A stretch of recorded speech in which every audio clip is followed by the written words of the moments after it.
몇 달 전 밤부터 시작되었습니다. 제가 술을 마시고 집으로 돌아오는 길에 웬 남자가 따라오길래 혹시 나 따라오는 건가? 아니면 집이 같은 방향인가? 좀 무섭기도 하고 짜증이 나서 뒤에 따라오던 남자를 먼저 보내고 가려고 그 자리에 멈춰서서 기다렸습니다. 뒤따라오던 남자는 저를 지나쳐 가는가 싶더니 뒤돌아 다시 저에게 다가왔습니다. 뭐지? 여차하면 후려칠 각오를 하고 가방을 두 손으로 꽉 움켜잡고 뒤통수를 후려칠까 거시기를 발로 차고 냅다 튈까 고민을 하고 있는데 그 남자가 내뱉은 말에 저는 피식 웃고 말았습니다. 차라리 가방으로 후려쳐 주세요.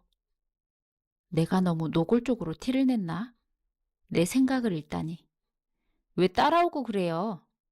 저 시간 되시면 저랑 차 한잔 하실 수 있을까요? 웬 범생이 멘트? 이 밤에 차는 무슨? 술 아니면 싫은데. 왜요? 제가 이뻐서 한번 만나보고 싶어서요? 아, 이쁘신 건 맞는데, 저 그러니까 여기서 드릴 말씀은 아닌 것 같고, 어디 조용한 곳에 가서. 그럼 따라와요. 저는 집 앞에 있는 우리 둘이 커피숍에 들어갔습니다. 그 남자는 쭈뼛대며 따라오더니 맞은편에 앉아서는 무슨 말을 하려다 말고 애꿎은 냅킨만 접었다 폈다 했습니다. 저기요, 저는 소심한 남자 별로 안 좋아해요. 할 말 있으면 빨리 하고 아니면 죄송하지만 내 타입 아니니까 우리 여기서 주문 한 차 나오면 가지고 각자 갈 길 가죠. 실은 제 마음을 고백하고 싶어서요. 첫눈에 반해서 제가 너무 좋아하는데 어떻게 해야 만나 주실 수 있을까요? 그렇게 얘기하면 되지. 뭘 그렇게 뜸을 들여요? 내가 잡아먹는 것도 아니고. 그래서 나랑 연애가 하고 싶으시다? 아, 아니요. 댁이 아니라 당신 남편 김민석 씨 하고요. 이건 무슨 자다가 봉창 두드리는 소리란 말인가. 이렇게 젊고 이쁜 여자를 앞에 두고 내 남편 김민석을 만나고 싶다니? 귓구멍을 후벼 파고는 다시 물었다. 내 남편 땡땡대학교 김민석 교수 말하는 거 맞아요? 네, 정확히 맞습니다. 잠깐만. 저는 일단 그 남자 앞에 놓여 있는 아이스 아메리카노 원샷을 때리고 얼음까지 몇 개 씹어 먹으며 그 남자를 쳐다보았습니다. 제 건 뜨거운 음료라 원샷을 하고 정신을 차리기에 무리가 있어서 그랬던 거니 그 남자도 이해해 줄 거라 생각했습니다. 아니지. 그런 위험 발언을 했는데 내가 그 음료를 그 남자 얼굴에 뿌렸어도 할 말이 없었겠네요. 할 말을 해서 그런지 시원하다는 표정으로 앉아있는 그 남자를 이번엔 좀 더 유심히 이리저리 따져보았습니다. 허우대는 멀쩡한 것이 미친놈은 아닌 것 같은데? 아니지. 요즘 세상에 별 이상한 놈들이 다 있으니? 혹시 저는 남편 김민석 씨를 떠올려 보았습니다. 결혼한 첫날부터 각방을 쓰기 시작한 우리 부부는 2년이 넘도록 제대로 된 첫날 밤도 치르지 못하고 남보다도 못한 생활을 하고 있습니다.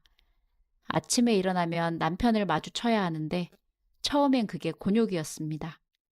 회사에 출근하면 직장 동료들에게 인사하듯이 안녕하세요 하고 왠지 깍듯하게 차렷하고 인사를 하고 그냥 지나쳐야 할 것만 같습니다. 그래도 다행인 것은 남편은 일 중독이라 아침 일찍 출근하고 늦게 퇴근해서 집에서는 거의 하숙색처럼 잠만 자니 부딪힐 일은 적습니다. 그런데 정말 일 중독이라서 일을 하느라 바쁜 건지 집에 들어와 나를 마주치기 껄끄러워 집에 있는 시간을 줄인 건지는 저도 모르겠습니다.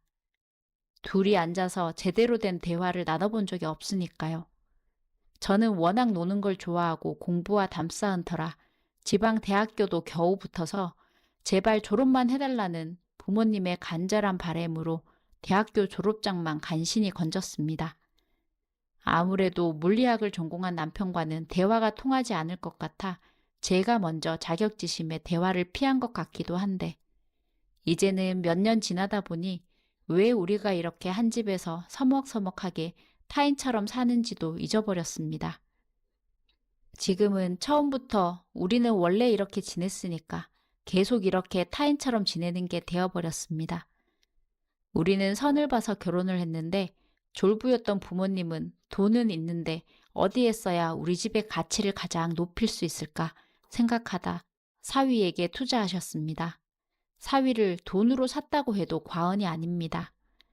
교수였던 남편은 장남으로 연로하신 부모님과 동생들 5명이 줄줄이 있는 가난한 집안에서 태어나 혼자 독하게 공부하고 아르바이트하고 미국으로 유학까지 갔다 온 엘리트입니다.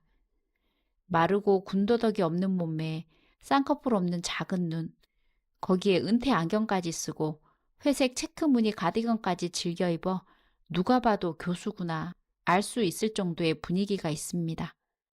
겉으로 보면 차가워 보이면서도 이지적이고 딱 제가 좋아하는 이상형이긴 한데 당최 스킨십이 없으니 신혼이 아닌 지옥이었습니다. 이럴 줄 알았으면 들어 누워서라도 부모님한테 반항하고 내가 좋아하던 창석이와 결혼할 걸 후회가 됐습니다.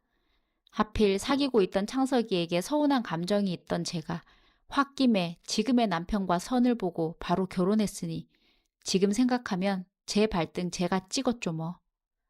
이놈의 못된 성격을 조금만 참았더라면 이제 와서 후회해봤자 무슨 소용이 있을까요? 이혼을 생각해 보지 않은 건 아니지만 지금 내가 남편의 제지로 다른 남자를 못 만나는 것도 아니고 내 사위가 교수다 자랑하며 다니는 부모님의 기쁨을 뺏고 싶지는 않아 이혼하지 않고 살기로 한 상태입니다. 저는 어릴 때부터 남자친구를 많이 만나고 자유분방하게 지낸 터라 때 아닌 독수공방에 이건 아니다 싶어 결혼 후 처음 6개월쯤 조신하게 지내는 척 하다가 그 이후로는 슬슬 남편의 간을 봐가며 친구들과 함께 술 마시러 다니고 그렇게 술집에서 만난 남자들과 같이 연애도 하고 여행도 가고 즐기며 살았습니다.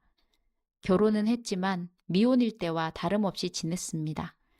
반면 남편은 그런 기색이 전혀 없이 학교, 집 정말 지루할 정도로 규칙적으로 생활했습니다.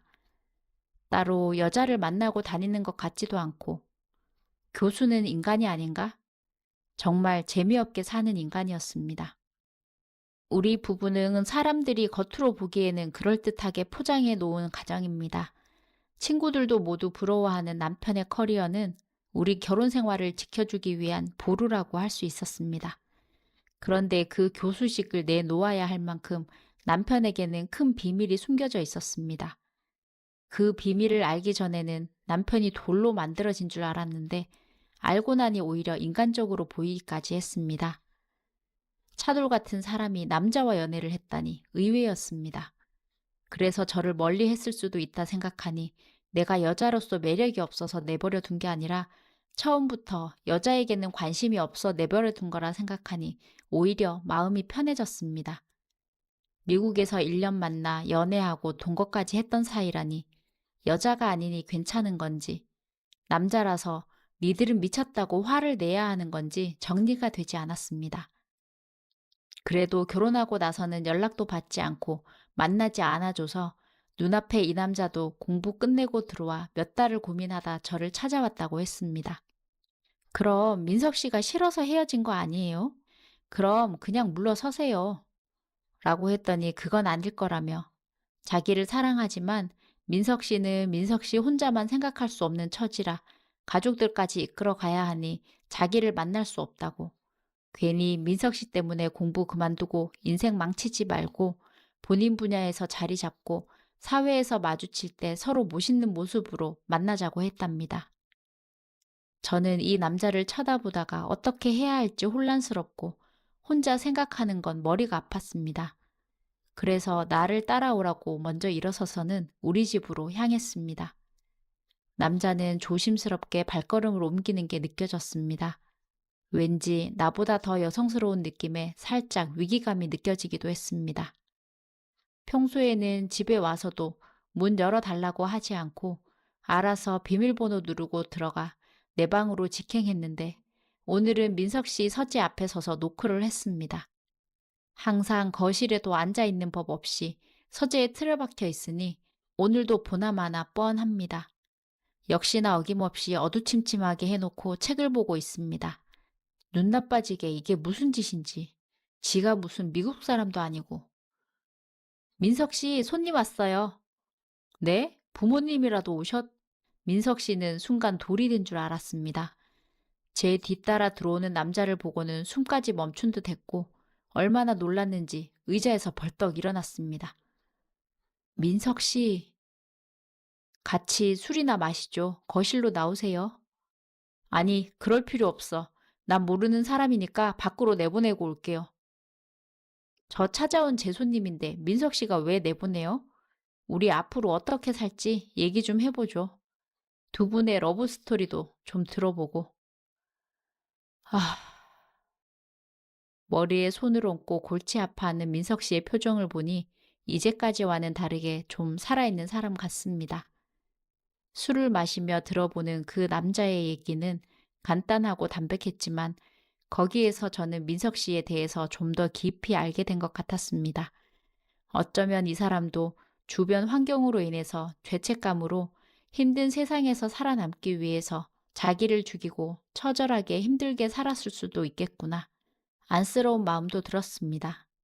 저처럼 본능적으로 하고 싶은 것을 하며 즐기고 살아야 사는 맛이 느껴지지. 남편은 그래서 인생 다 산 할아버지처럼 느껴졌나 봅니다. 어떻게 해야 민석 씨도 저도 웃으며 지낼 수